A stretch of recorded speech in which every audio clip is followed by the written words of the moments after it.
Welcome to Sweet Life Beat Life. We hope this video helps. Hello everyone. In this video, I will explain how to change the oil in your Toyota Prius.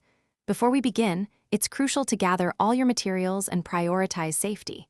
You'll need a 14mm wrench, an oil filter wrench, and a drain pan.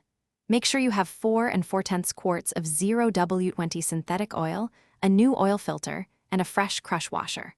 Always use jack stands or ramps to secure your vehicle after lifting it. Now, let's get to draining the old oil.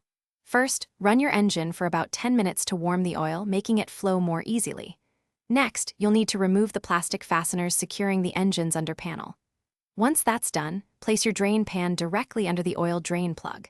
Using a 14mm wrench, loosen and remove the drain plug, allowing all the used oil to flow out completely. Remember, the oil will be hot, so exercise caution. With the old oil drained, it's time for the new filter and fresh oil. Remove the old oil filter cartridge and its O-rings, then install the new filter, lubricating the new O-rings with a little fresh oil for a good seal. Reinstall the drain plug with a new crush washer, tightening it to 27 foot-pounds.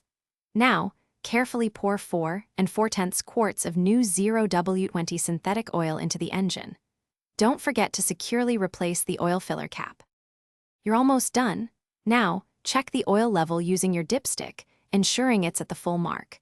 Reattach the under panel and carefully lower your vehicle.